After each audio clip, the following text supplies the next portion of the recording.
Deportation flights of illegal aliens from Venezuela are underway. You can see the deportees being loaded on a plane supplied by Venezuela there on your screen. Now, on the left is the president's envoy for special missions, Richard Grenell. He is personally overseeing the first two flights. President Trump says, quote, record numbers of illegals are in the process of being removed, with all of their home countries accepting the deportees. And now, in an effort to increase the scale of the operation, the administration is looking to deputize IRS agents to help with immigration enforcement. Watch. No, we'll put them to work. For the law enforcement officers, we can certainly put them to work in helping secure some of these at-large operations. They don't have any immigration authority, but they can certainly cover a back door. They can certainly transport. They can certainly help process. The non-criminal IRS agent, they can help us process and do some intelligence and wrap around infrastructure planning. We'll take them. We can use all the help we can get because this is a big operation. So I hope we get some of them. Guy Benson, this is my favorite thing the administration has done yet. Here's why. We've witnessed personally as the IRS has enjoyed the $35 million we spent on them to militarize their agents, showing up at people's doors in packs of two to reclaim, a renovation that you didn't declare for 30 grand. I mean, the preposterous amount of waste at that agency, at the hands specifically of their field agents, has paved the way to me to say, oh, you want to go play Rambo? Do it at the border with an actual threat instead of having the American people be the threat of a lost dollar for this government's bloat. So I love it. We need the extra hands down there, and we need those guys to do something with their vests. I seem to remember the Democrats passing a law that massively increased the number of IRS agents. So the Trump administration is saying, okay, now that you're here, you've got a badge, we've got a problem.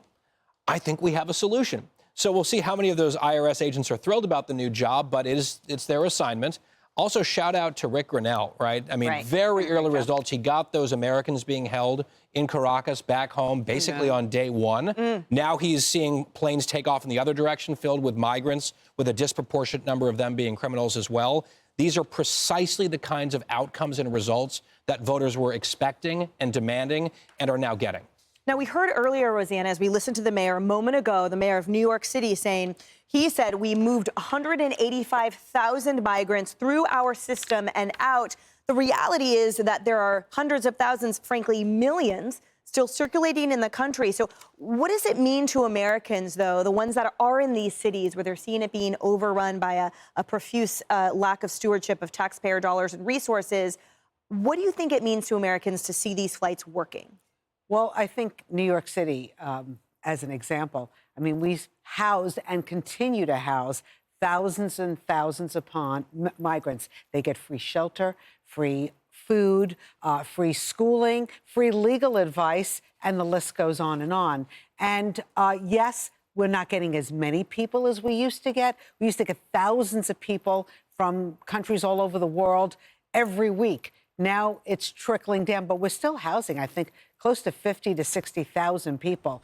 And I think they kind of keep it quiet on what's going on in these shelters. We know, for example, the Roosevelt Hotel, City Council has convened. They're concerned. There's children there unaccompanied by any kind of adult. What are they doing? They also know that migrant gangs have taken over the Roosevelt Hotel. What are they doing? We're waiting. Yeah, waiting. And that reflects so many Americans who feel the same way throughout the country that now have seen their president apply pressure to other presidents, other countries' leaders that say, you know what, here's my plane, use that. Colombia? Yep. Okay. So let's talk about Venezuela. Yes, ma'am. I had a thought of this earlier as you were going back and forth on the IRS agents. Well, this is a portion of them that have been focused on money trafficking and that sort of thing. So kind of in their wheelhouse, if you will, of specialty. You repurpose them down at the border and you let them find sex traffickers. You have them follow the money, so to speak. And look, while you're doing that, maybe you can find some of those Tren de Aragua and other gangs. Sinaloa, I understand, is also pretty active again along that Mexican border. And you let them follow the money. Wouldn't it be interesting, talking about countries capitulating to Trump? Emily, we gave Colombia as an example. Look how fast Venezuela turned.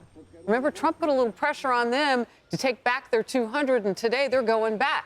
They're saying these are the worst of the worst, 200 of them. They're coming back to you, Venezuela. Okay, fine, we'll take them. What if you follow that money and it traces back to the government? I mean, Trinidad and Tobago had a lot of freedom at one point, and then they decided to walk out that freedom here illegally. I think you have some government leaders on the run here just going, okay, we better check our books. Put the IRS on that job. They're supposed to be really good at finding the money. Let them look.